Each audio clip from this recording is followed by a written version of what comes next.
Hello, everybody. It's Friday. That means it's time for another topic of the week. First things first, last week's topic on the end of demo teams. Lots of interesting thoughts there. Obviously, it's all, wrapped up in a tricky legal situation, so who the heck knows? Lots of good thoughts about it, both in the comments and response videos. As always, that's linked down below, so you can go back and check that out. I think at this point, most people are probably in the same place I am, which is I guess we'll just have to hold our breath and see. So, there we go. But let's turn to this week's topic quickly. So, with the release is the wrong word, release of the rumors, formal announcement, I don't know. With the spoiler of the newest Dwarven faction, Duardin, the Duardin overlords, the Balloon Dwarves, you can call them whatever you want, this past week, it's raised a big conversation about aesthetic in this game.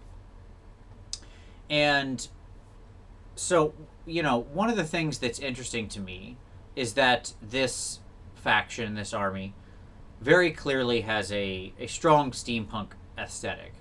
A lot of people have called it, they've said, oh, it's very 40k, or it's very this, or it's not fantasy, or all of that. I find all of those discussions rote and boring.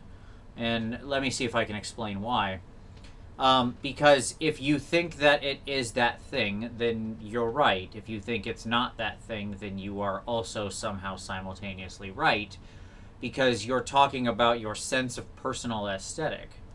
And the fact that to you, thing X does or does not fall within the bounds of fantasy, I'm not sure has any greater implicit meaning beyond that. Though when we talk about it, we tend to talk about it as though we're pointing our finger at some platonic form of truth, something that you can draw a solid border around, and I don't see any evidence to that. We've had discussions in these very topics of the week in the past about the nature of fantasy and what it can contain in fantasy versus sci-fi and all these sorts of things. And what was extremely evident to me is that lots of people have opinions, and even those with very strong and well-defined arguments often run exactly counter to each other because there is no simple, easy, right answer to this. So all we can do is fall back on our own sense of personal aesthetic. I know that's not as exciting. It's so much more fun to argue on the internet about nothing. But yet here we are. So the interesting thing to me is to talk about that aesthetic, but in a way that isn't pointing at truth. Instead of trying to put our finger on it and say, this thing isn't X, which seems an easily disprovable statement. Instead, let's just say, and let's phrase this conversation as why you do or don't like X, because that's a much less offensive, I think, item, and I don't mean that in any kind of way beyond what it is. Like, that is to say, it's much easier for people to have an open discussion when you're just talking about what you like. I like this song. Oh, I don't like that song. Oh, that's weird. But the second you get into, like, this is the greatest song of all time, you can see how there's a distinction there. So, I thought this week, that's a lot of preamble for this, but I have to couch all this properly because I can already hear people, like, right now I can hear you in the future furiously typing on your keyboard. So, I thought this week we would talk about the steampunk aesthetic. That's specifically what it is. So I think these are my questions for this week's topic that I think would be fun to talk about. One, what do you think of the new Balloon Dwarves? Do you love them, like them, don't care, kind of dislike them, or hate them? There's a sort of, imagine the 5-point happy frowny face scale. I'm very interested in that. Legitimately, I'm extremely interested in it. I would love it if I could just do like massive survey data over the whole of GW's player base. Sadly, that's probably never going to happen. So we're going to have to settle for this extremely non-scientific survey. So, give me how you feel about them, and somewhat in those terms. Hey, if you want to give me a 1 being 1, you totally hate them, and 5 being you totally love them, great. Let's build up a non-scientific sample size. But deeper than that, how do you feel about the steampunk aesthetic in general? Because clearly, I think if nothing else, it is that, or at the very least, it'd be hard to frame it not as something drawing very heavily on that. The Caradron Overlords, these new balloon dwarves, they clearly have this very copper aesthetic, this heavy armor, this steamy tech, the flying ships. It's all very Jules Verne and steampunk and Stephen Hunt and that kind of thing. And I will say, from my own personal sense of it, to answer my own question, I don't have much of a problem with it. I have no great love of it, but I like it in the world. So another game I play, Malifaux, has a lot of steampunk aesthetic to it, but it certainly isn't the only aesthetic in the game. In fact, Malifaux is well known for blending sort of a fair mix of those kind of late 18th century, early 20th century, or sorry, late 19th century, late 1800s, late 19th century, early 20th century aesthetics. And I enjoy those aspects being in the game, even though they aren't what I tend to play. So in that game, for example, I have my Ten Thunders crew led by Misaki, which is this very sort of kimono wearing fluid samurai and geisha girl kind of crew, and I like that, ninjas and stuff like that. But I enjoy the fact that there are also rail golems and whiskey golems and big weird steam technical constructs and things like that. I enjoy the world that creates, even though I'm not personally a huge fan of the aesthetic. At the same time, being somebody who played D&D for a while, I'm more than familiar and have many books for this particular world, which anybody who played D&D or played in this world will certainly know. Like, that is a Dungeons and Dragons fantasy product. That is basically a robot, right? Now, in the span of the world, it's a sort of living construct, but I know a robot when I see one. As a robot. Found him. So, and that world has flying ships and very advanced lightning trains and cities that drive around and stuff, massive like war cities and 100 other things you can imagine. But it also has lots of other aesthetics all floating together. And to me, I think that's actually the strength of fantasy in the modern lens.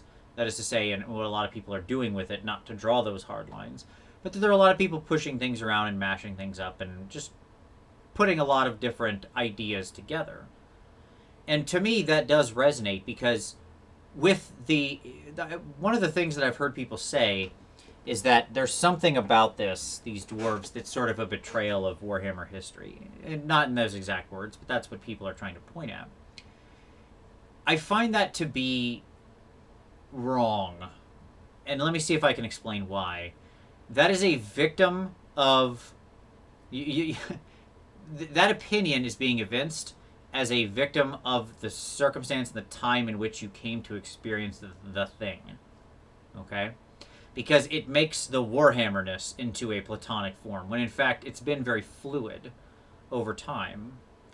And in its original form, Warhammer did combine and mash up a lot of the emerging fantasy elements at the time. It took elements of horror and elements of sword and sorcery and elements of high fantasy and all these different things that were around and sort of mashed them together in ways that it wasn't often or really mashed up before that. This goes back to 1983. They were clearly drawing on inspiration. I'm not trying to say they were in completely blue ocean here, but there was certainly a newness to that mashup, and that mashup eventually grew into the aesthetics of the old world. And to me, this is exactly keeping a very broad thematic consistency to the overall strategy that the Warhammer world has always been built on, which is a sort of mashup of the popular elements of the broader genre loosely defined. 40K does this, has done this many times, with the popularity of Aliens, like the movie, or the thing, Xenos, whatever you want to say, in came Tyranids, right? With the popularity of anime and robots and mecha, in came Tau.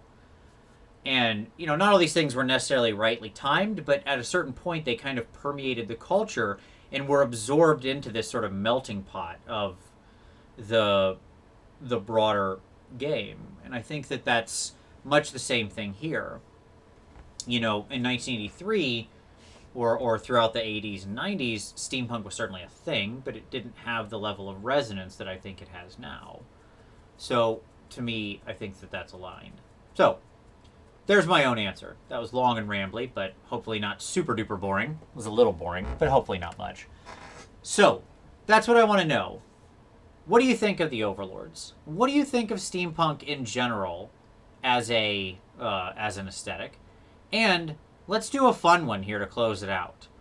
What other aesthetic, perhaps it's like the Cthulhu thing that's been rumored or something like that, or your own choice, would you love to see also integrated into your particular fantasy game or into the Mortal Realms specifically?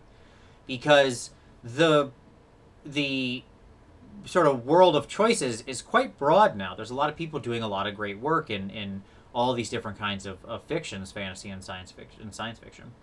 And I think that there's a really ripe menu out there that we could choose from and integrate. And the Mortal Realms being infinite does make it a fully possible thing to sort of bring in whatever we want. So what else would you like to see come in? So there you go. That's this week's topic. I'm very excited to see your responses. And as always, comment down below. Tell me what you think. If you make a response video, guess what? I'll link that video down there so you can always return back to this video and see everybody's responses. But as always, thank you for watching. We'll see you next time.